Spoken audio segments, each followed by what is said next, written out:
Hello friends, स्वागत आहे तुमचं माझ्या वैभवज बायोलॉजी ट्युशन्स इन मराठी या यूट्यूब चॅनलवर. या यूट्यूब चॅनलवरती आपण पाहतोय 11वी आणि 12वी सायन्समधला बायोलॉजी हा विषय मराठीमध्ये. आजच्या व्हिडिओमध्ये आपण बघणार आहोत 11वीच्या बायोलॉजी विषयासाठी कोणता सिलेबस आहे आणि स्टेट बोर्डसाठी आपण कशा प्रकारे तयारी करणार आहोत. बोर्डवरती तुम्हाला दिसत असेल मी 11वी बायोलॉजी सायन्स असं लिहून त्याच्या खाली आपला जो 11वीचा पूर्ण सिलेबस आहे तो पूर्ण सिलेबस लिहिलेला आहे. तो साधारणपणे 11वीच्या वर्गामध्ये 11वीच्या सिलेबसमध्ये आपण एकूण टॉपिक जे बघणार आहोत ते टॉपिक आहेत 16 टॉपिक. 16 टॉपिक आपण पाहणार आहोत. सो त्याच्यामध्ये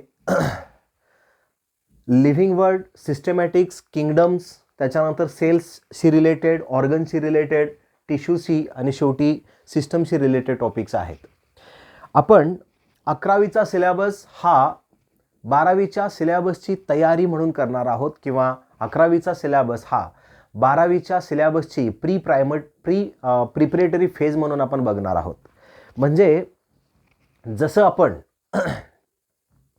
फिजिक्स, केमिस्ट्री, मॅथमॅटिक्स या विषयांच्यामध्ये पाहिलं 11वीचे बेसिक्स तुमचे क्लिअर असतील तर 12वीचा सिलेबस समजायला सोपा जातो.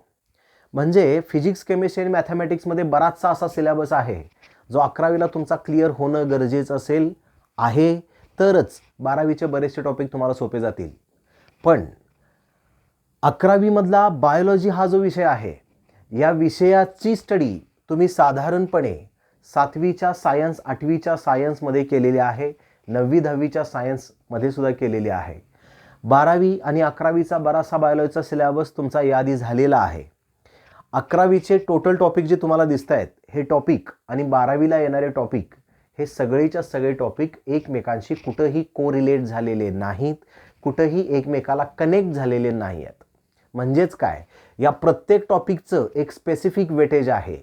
या प्रत्येक टॉपिकला बायोलॉजीमध्ये एक प्रॉपर वेटेज आहे, एक प्रॉपर त्या टॉपिकचा एक प्रॉपर एक्झिस्टन्स आहे, त्याचं एक अस्तित्व आहे. म्हणजे असं नाही की हे मला समजलंच नाही तर 12वीचा सिलेबस समजणारच नाही, असं का नाही.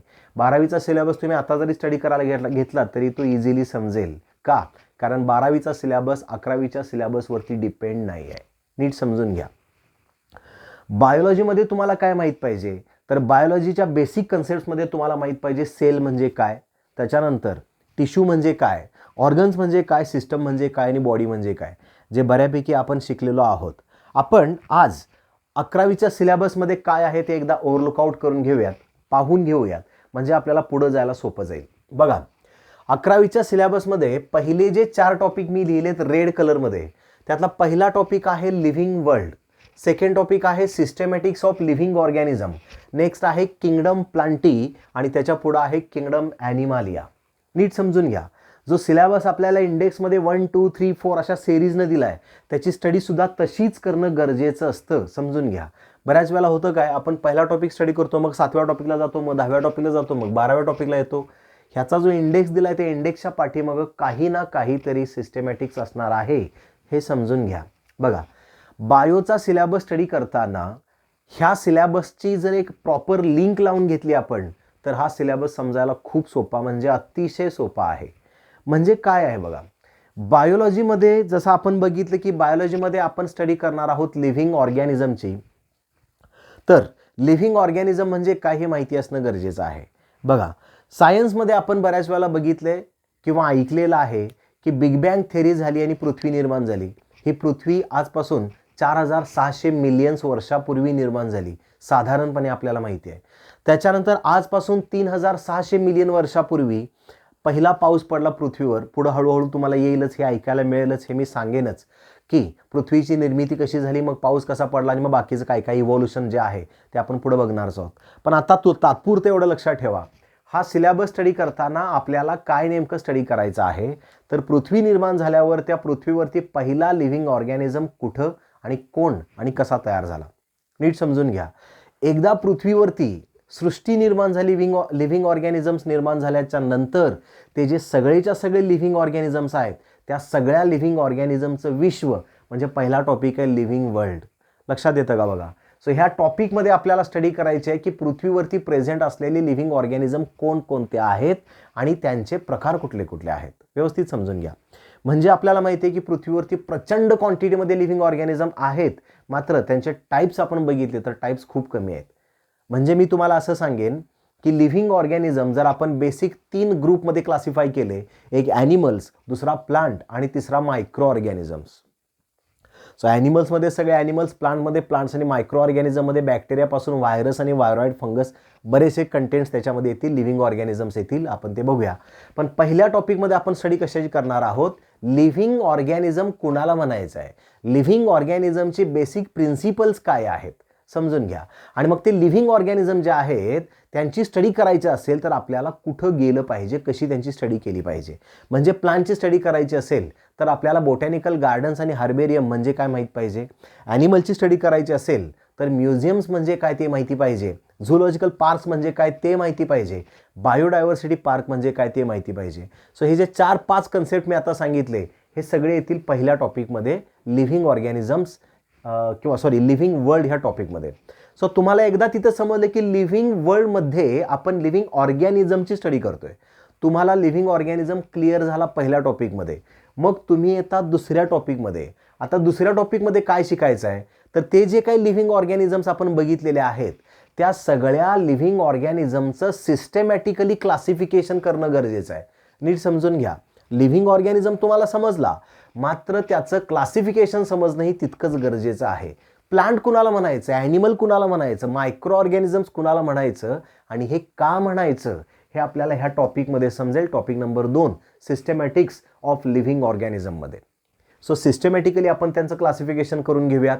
मग आपल्या दुसऱ्या टॉपिकमध्ये आपल्याला लक्षात येईल की लिव्हिंग ऑर्गॅनिझम्सना आपण 5 किंगडममध्ये डिव्हाइड केलं आहे. Kingdom Monera, kingdom protista, kingdom फंगाय, kingdom Plantae आणि लास्ट आहे किंगडम ॲनिमालिया. सो पहिल्या टॉपिकमध्ये लिव्हिंग ऑर्गॅनिझम्स म्हणजे कोण, दुसऱ्या टॉपिकमध्ये त्यांचं क्लासिफिकेशन. टॉपिक नंबर 3 आहे kingdom Plantae. So kingdom Plantae ह्या टॉपिकमध्ये आपण ऑल अबाउट प्लांट्स, प्लांटबद्दल सगळं काही शिकणार आहोत. पृथ्वीवरचं सगळ्यात लहानात लहान प्लांट कुठलं, लहानात लहान म्हणजे साईजनं लहान नाही म्हणत मी, नीट समजून घ्या. त्याच्या बॉडीचं स्ट्रक्चर एकदम सिम्पल, लक्षात येतं का बघा, ज्याला आपण लोअर प्लांट्स असं म्हणणार आहोत. सो लोअर प्लांट कुठला आहे, हायर प्लांट कुठला आहे आणि मग त्याचं क्लासिफिकेशन काय येतं ते आपण किंगडम प्लांटीमध्ये बघणार आहोत. आणि सेम तसाच टॉपिक येतो किंगडम ॲनिमालिया. नीट समजून घ्या. सो इथं आपण प्लांट्सबद्दल बघितलं, इथं आपण बघणार आहोत ऑल अबाउट ॲनिमल्स. पृथ्वीवरच्या सगळ्या ॲनिमलची स्टडी आपण या 4थ्या टॉपिकमध्ये करणार आहोत. फायलम किती असतात, त्याच्यामध्ये क्लासेस किती आहेत, सुपर क्लासेस किती आहेत, आपण नेमकं कोणत्या फायलममध्ये येतो, म्हणजे ह्युमन्स कोणत्या फायलममध्ये येतात. नीट समजून घ्या. पृथ्वीवरचा सगळ्यात पहिला बेसिक लिव्हिंग ऑर्गॅनिझम कोण आणि सगळ्यात शेवटचा क्रिएशन कोण, कळतं का बघा. निसर्गानं सगळ्यात शेवटी निर्माण केलेला जो आहे तो आपण आहोत. So we are the last creation of निसर्ग असं म्हणूयात आपण. निसर्गाचं आपण सगळ्यात शेवटचं क्रिएशन आहे. असं का म्हटलं मी, कारण आपल्या पुढं अजून ॲडव्हान्स लिव्हिंग ऑर्गॅनिझम आलेला नाही. So we are the last creation or last creation of nature. नेचरचं सगळ्यात शेवटचं आपण क्रिएशन आहोत, ॲडव्हान्स आहोत. जसं प्लांट्समध्ये आपण अँजिओस्पर्म्स म्हणणार आहोत, तसं ॲनिमल्समध्ये humans are the latest version म्हटलं तरी हरकत नाही. सो 4थ्या टॉपिकमध्ये आपण शिकणार आहोत काय, ऑल अबाउट ॲनिमल्स. सगळ्या ॲनिमलची स्टडी 4थ्या टॉपिकमध्ये, सगळ्या प्लांटची स्टडी 3ऱ्या टॉपिकमध्ये, लिव्हिंग ऑर्गॅनिझम कुणाला म्हणायचं पहिल्या टॉपिकमध्ये, आणि लिव्हिंग ऑर्गॅनिझमचं क्लासिफिकेशन आणि नोमेनक्लेचर हा एक महत्त्वाचा पार्ट आहे, ते येणार आहे सगळं दुसऱ्या टॉपिकमध्ये. सो पहिले जे 4 टॉपिक्स आहेत या पहिल्या 4 टॉपिक्सना आपण बेसिक बायोलॉजी असं म्हणणार आहोत. हे जे पहिले 4 टॉपिक्स आहेत हे सगळे बेसिक किंवा जनरल बायोलॉजी म्हटलं तरी चालेल, त्याच्यामध्ये ते पहिले 4 टॉपिक्स येतील. त्याच्यानंतर आहे topic number 5th, 6th and 7th. 5वा टॉपिक, 6वा टॉपिक आणि 7वा टॉपिक. 5व्या टॉपिकचं नाव आहे सेल स्ट्रक्चर अँड ऑर्गनायझेशन. 6व्या टॉपिकचं नाव आहे बायोमोलेक्यूल आणि 7व्या टॉपिकचं नाव आहे सेल डिव्हिजन. समजून घ्या.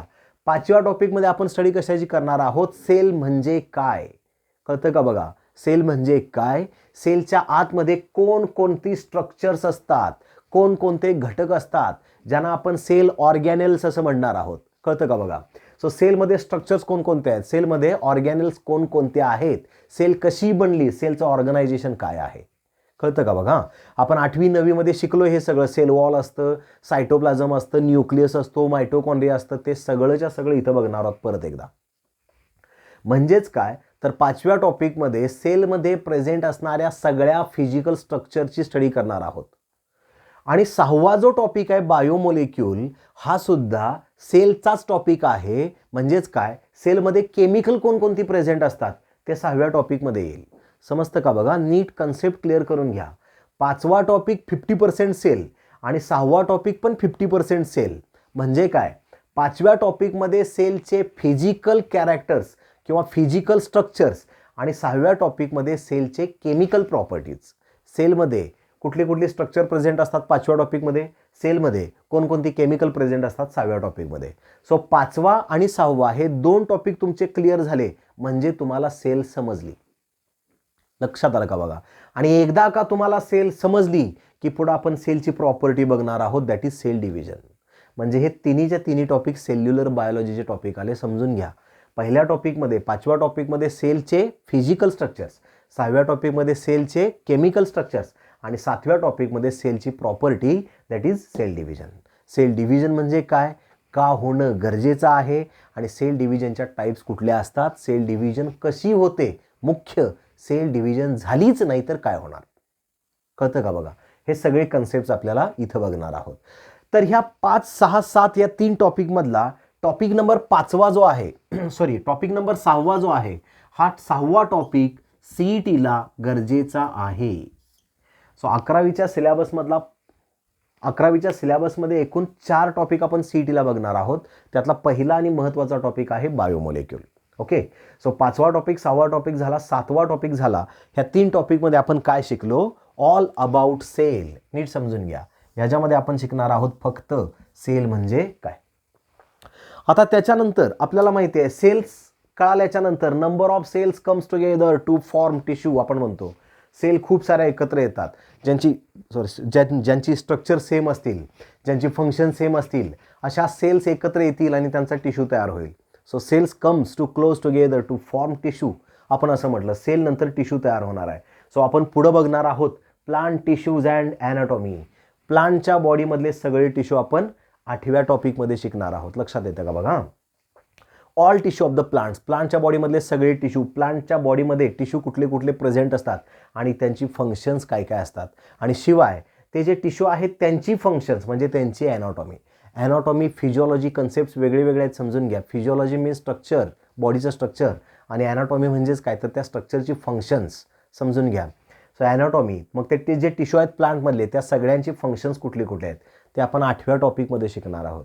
त्याच्यानंतर 9वा टॉपिक येतो morphology of flowering plant. Morphology of flowering plant ह्या टॉपिकमध्ये काय आहे, morpho means organ and logy means science. So ऑर्गनची स्टडी करणारी ब्रांच आहे ती मॉर्फॉलॉजी म्हणजे ऑर्गनची स्टडी करणारी एक ब्रांच. मग ह्याच्यामध्ये स्टडी आपण कशाची करणार आहोत, फ्लॉवरिंग प्लांट म्हणजे अँजिओस्पर्मिक प्लांट.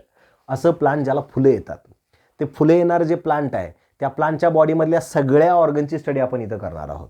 म्हणजेच कोणाची, त्याच्यातल्या रूटची, त्याच्यातल्या स्टेमची, त्याच्यातल्या फ्रूटची, फ्लॉवरची, सीडची, लीफची, प्रत्येक ऑर्गनची स्टडी आपल्याला इथं करायची आहे. म्हणजे 9व्या टॉपिकमध्ये सगळं प्लांट तुम्हाला क्लिअर होईल. प्लांटमध्ये रूट कुठं असतं, त्याची अजून मॉडिफिकेशन्स काय काय आहेत, रूटचे प्रकार कुठले कुठले आहेत, सेम स्टेम कुठं असतं, त्याची मॉडिफिकेशन्स काय काय आहेत, त्याचे प्रकार कुठले कुठले असतात, त्याचबरोबर लीफ त्याचबरोबर फ्लॉवर्स, त्यांची अरेंजमेंट कुठं असते, सीड काय असते, सीडचे टाईप्स कुठले कुठले असतात, फ्रूट्स कशी असतात, त्यांचे टाईप्स कुठले कुठले असतात, हे सगळं आपण 9व्या टॉपिकमध्ये शिकणार आहोत. आणि 10वा जो टॉपिक येतो त्या 10व्या टॉपिकमध्ये परत एकदा आपण टिश्यूज शिकणार आहोत. मात्र ते टिश्यू आहेत ॲनिमलच्या बॉडीमधले. कळलं का बघा? 8व्या टॉपिकमध्ये आपण प्लांटचे टिश्यू शिकणार आणि 10व्या टॉपिकमध्ये आपण टिश्यू शिकणार आहोत ॲनिमलचे. सो आपल्या बॉडीमध्ये किंवा वेगवेगळ्या ॲनिमलच्या बॉडीमध्ये टिश्यू कुठले कुठले प्रेझेंट असतात, कुठं कुठं प्रेझेंट असतात आणि त्या प्रत्येक टिश्यूचं फंक्शन काय आहे, हे सगळं आपण शिकूया 10व्या टॉपिकमध्ये. त्याच्यानंतर आपण शिफ्ट होऊयात 11व्या टॉपिकला. 11व्या टॉपिकचं नाव आहे study of animal type. So याच्यामध्ये आपण स्टडी करणार आहोत कॉकरोच या ॲनिमलची. कुणाची? कॉकरोचची. सॉरी, ॲनिमल म्हटले मी, ॲनिमल नाही, तो इन्सेक्ट आहे. सो कॉकरोचची आपण काय करणार आहोत, स्टडी. कारण का तर cockroach is a omni present, सगळीकडे बघायला मिळतो तो, आणि म्हणून त्याच्या बॉडीमधल्या ईच अँड एव्हरी सिस्टमची स्टडी आपल्याला करायची आहे 11व्या टॉपिकमध्ये. थोडक्यात काय, तर ॲनिमलच्या बॉडीमध्ये सिस्टम्स कुठल्या कुठल्या कुठल्या असतात हे सगळं आपल्याला 11व्या सिलेबसमध्ये 11व्या टॉपिकमध्ये क्लिअर होईल. आता 11वा टॉपिक झाल्याच्या नंतर आपण पुढे जाऊयात 12व्या टॉपिकला. 12वा टॉपिक आहे फोटोसिंथेसिस. सो आता फोटोसिंथेसिस ही प्लांटमधली सिस्टम आली, कळते का बघा. सुरुवातीला आपण सेलची स्टडी केली, मग ऑर्गनची स्टडी केली, टिश्यूची स्टडी केली, ऑर्गनची स्टडी केली, आणि ऑर्गन नंतर आपण आता जाणार आहोत सिस्टमला, म्हणजे हळूहळू आपण बॉडीची स्टडी करायला सुरुवात केली. मग प्लांटच्या बॉडीमध्ये फोटोसिंथेसिस कुठं होणार आणि कोण करणार, फोटोसिंथेसिससाठी गरजेचं काय काय आहे ते सगळं आपल्याला फोटोसिंथेसिसमध्ये बघायचं आहे. प्रत्येक टॉपिक सुरू केल्याच्या नंतर मी तुम्हाला त्या प्रत्येक टॉपिकमध्ये काय काय आहे याच्याबद्दल पुन्हा एकदा सांगत जाईल. सो फोटोसिंथेसिस कुठं होतं प्लांटमध्ये. जनरली आपल्याला माहिती आहे की प्लांटमध्ये जे लीफ आहेत किंवा ग्रीन पोर्शन जो आहे त्या ग्रीन पोर्शनमध्ये फोटोसिंथेसिस केलं जातं, आणि फोटोसिंथेसिससाठी वापरलं जातं काय, तर वॉटर आणि CO2, आणि तयार केला जातो ग्लुकोज. हे तुम्हाला सगळ्यांना माहिती आहे, हे थोडंफार झालेलं आहे. त्याच्यानंतर फोटोसिंथेसिस झाल्याच्या नंतर आपण जाणार आहोत 13व्या टॉपिकला, रेस्पिरेशन अँड एनर्जी ट्रान्सफर या टॉपिकला. सो आता इथं फोटोसिंथेसिस करून जे ग्लुकोज तयार केलेला आहे, जी शुगर तयार केलेली आहे, त्या शुगरचं युटिलायझेशन करून आपण एनर्जी तयार करणार आहोत. आपण इन द सेन्स प्लांट, आपण सुद्धा करतोच, पण प्लांटच्या बॉडीमध्ये सुद्धा एनर्जी तयार केली जाते आणि ती एनर्जी वेगवेगळ्या फंक्शनसाठी वापरली जाते. हा टॉपिक आहे 13वा. कळलं का बघा. सो याच्यामध्ये रेस्पिरेशन कसं होणार, ATP कसं तयार केलं जाणार आहे, ग्लुकोजच्या एका मोलेक्यूलपासून 38 मोलेक्यूल ATPचे कसे तयार केले जातील, याच्या सायकल्स आपल्याला याच्यामध्ये बघायचं आहेत. त्याच्यानंतर आपण जाणार आहोत पुढं बघा. हा झाला ॲनिमलमधला. परत फोटोसिंथेसिस आणि रेस्पिरेशन हे प्लांटमधलं बघणार आहोत आपण, आणि त्याच्यानंतर टॉपिक नंबर 14, 15 आणि 16 हे राहिलेले 3 टॉपिक जे आहेत या आहेत ह्युमनच्या बॉडीमधल्या सिस्टम्स. म्हणजे इथं प्लांटच्या सिस्टम संपल्या की संपल्या म्हणजे सगळ्या नाही संपल्या, फक्त आपल्या सिलेबसला लागणाऱ्या तेवढ्याच आपण इथं संपवल्या. पुढं जाणार आपण ॲनिमलच्या सिलेबसला. सो ॲनिमलच्या सिलेबसमधले ॲनिमलच्या बॉडीमधले जे सिस्टम्स आहेत त्याच्यामध्ये पहिली आहे ह्युमन न्यूट्रिशन, दुसरी आहे एक्सक्रीशन अँड ऑस्मो रेग्युलेशन, आणि तिसरी आहे स्केलेटन अँड मुवमेंट. नीट समजून घ्या. ॲनिमलच्या बॉडीमधल्या कोणत्याही सिस्टमची स्टडी करताना त्याचा एक प्रॉपर फॉर्म्युला आहे, ती स्टडी करण्याचा एक प्रॉपर फॉर्म्युला आहे. फॉर्म्युला काय आहे नीट समजून घ्या. स्टडी कोणत्याही सिस्टमची करा, ती सिस्टम जी आहे ती सिस्टम फक्त 3 भागामध्ये डिवाइड करायची. नीट समजून घ्या मी काय सांगतोय. कोणतीही सिस्टम घ्या बॉडीमधली, मग ती 11वीच्या सिलेबसमधली असू देत किंवा 12वीच्या सिलेबसमधली असू देत, ती जी सिस्टम आहे ती सिस्टम 3 भागामध्ये डिवाइड करायची. पहिलं त्या सिस्टममधले सगळेच्या सगळे ऑर्गन्स, नंतर त्या सिस्टमचं मेकॅनिझम काय आहे, आणि नंतर त्या सिस्टममधचे डिसीज कुठले कुठले आहेत. कळते का बघा. पहिला पार्ट मी काय सांगितला की त्या सिस्टममधले सगळे ऑर्गन्स, उदाहरणार्थ ह्युमन न्यूट्रिशनमध्ये आपण शिकणार आहोत ह्युमन डायजेस्टिव्ह सिस्टम. मग आता ह्युमन डायजेस्टिव्ह सिस्टममधले ऑर्गन कुठले कुठले, माउथपासून ते ॲनसपर्यंतचे सगळे ऑर्गन येतील ह्युमन न्यूट्रिशनमध्ये किंवा ह्युमन डायजेस्टिव्ह सिस्टममध्ये. त्या प्रत्येक ऑर्गनचं लोकेशन, त्या प्रत्येक ऑर्गनचं स्ट्रक्चर हे आपण टॉपिकच्या पहिल्या भागामध्ये शिकलो. नंतर ते जे सगळे ऑर्गन्स आहेत हे सगळे ऑर्गन्स एकत्र येऊन फंक्शन काय करतात, दॅट इज मेकॅनिझम. म्हणजे ह्युमन न्यूट्रिशनचं मेकॅनिझम काय आहे, डायजेशन. सो डायजेशन और फिजिओलॉजी ऑफ डायजेशन हा आला टॉपिकचा सेकंड पार्ट. आणि तिसरा पार्ट कुठला सांगितला मी, जर ते ऑर्गन जे आहेत ह्या ऑर्गनमधल्या एका जरी ऑर्गननं फंक्शन करायचं बंद केलं तर त्याच्यामुळे क्रिएट होणारा डिसीज कोणता आहे. आता पटकन तुम्हाला हे लक्षात येणार नाही, पण ज्यावेळेला मी टॉपिक सुरू करेन त्यावेळेला ते व्यवस्थित तुम्हाला समजून येईल. कुठलाही टॉपिक असू दे, हा असू दे, हा असू दे किंवा हा असू देत, त्यांचे ऑर्गन सेपरेट करा, त्यांचं मेकॅनिझम सेपरेट करा आणि त्यांचे डिसीज सेपरेट करा. टॉपिक संपतो, वेगळं काय नसतं याच्यात. कळतंय का बघा. एक टॉपिक घेतलाय तुम्ही, त्याचे ऑर्गन शिकलात सगळे, त्याचं मेकॅनिझम शिकलात आणि त्याचं डिसऑर्डर शिकलात, म्हणजे टॉपिकच संपला, त्याच्यात बाकी शिल्लक काहीच राहत नाही. मग तो ह्युमन न्यूट्रिशन असू देत किंवा एक्सक्रीशन आणि ऑस्मो रेग्युलेशनमधले ऑर्गन कुठले कुठले, किडनी आहे, युरेटर आहे, युरिनरी ब्लॅडर आहे आणि युरेथ्रा आहे. हे 4 ऑर्गन झाले.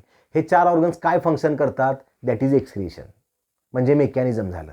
आणि ह्यातल्या 4पैकी एखाद्या जरी ऑर्गन डिसफंक्शनिंग केलं, फंक्शन करायचं बंद केलं किंवा काही प्रॉब्लेम आले तर त्याला आपण डिसऑर्डर्स म्हणणार आहोत. मग याच्यामध्ये किडनी स्टोन्स असतील किंवा रिनल फेल्युअर असेल, असे काही डिसीज आहेत ते याच्यामध्ये बघायला लागतील. त्याच्यानंतर टॉपिक शेवटचा आहे स्केलेटन अँड मुवमेंट. ही सुद्धा आपल्या बॉडीमधली काय झाली, स्केलेटल सिस्टम. सो स्केलेटल सिस्टममध्ये ह्याचे सुद्धा 3 पार्ट करायचे. पहिल्या भागामध्ये सगळेच्या सगळे बोन्स बॉडीतले सगळे बोन्स. दुसऱ्या पार्टमध्ये हे बोन वर्क काय करतात, लोकोमोशन अँड मुवमेंट ती कशी होते. आणि तिसऱ्या पार्टमध्ये त्याच्याशी रिलेटेड डिसीज. तुम्ही बायोचं पुस्तक काढून बघा, तुम्हाला प्रत्येक टॉपिक असाच डिवाइड झालेला दिसेल. समजायला सोपा जातो, घाबरण्यासारखं काही नाही त्यांच्यात. मग इथल्या ह्या 2-3 सिस्टम म्हणजे टोटल सिस्टम ज्या बॉडीमध्ये आहेत आपल्या, त्या सिस्टममधले 14वी, 15वी आणि 16वी हे 3 टॉपिक आपण सिस्टममध्ये शिकणार आहोत 11वीमध्ये. आणि 12वीमध्ये अजून नंबर ऑफ सिस्टम्स आहेत. त्याच्यामध्ये रेस्पायरेटरी सिस्टम आहे, त्याचबरोबर सर्क्युलेटरी सिस्टम आहे, त्याचबरोबर रिप्रोडक्टिव्ह सिस्टम आहे. ह्या सिस्टम्स रिमेनिंग सिस्टम ज्या आहेत या आपण 12वीच्या सिलेबसमध्ये बघणार आहोत. समजलं का बघा, सिलेबसमध्ये काय काय आहे एकदा व्यवस्थित समजून घ्या. आहे सिलेबस खूप टफ नाही आहे, सिलेबस इझी आहे, काहीच अवघड नाही आहे याच्यात. टोटल 16 टॉपिक, प्रत्येक टॉपिकचं एक proper weightage. Okay. So state बोर्डचा जो सिलेबस आहे त्या स्टेट बोर्डच्या सिलेबससाठी मी एक सेपरेट प्लेलिस्ट करेन.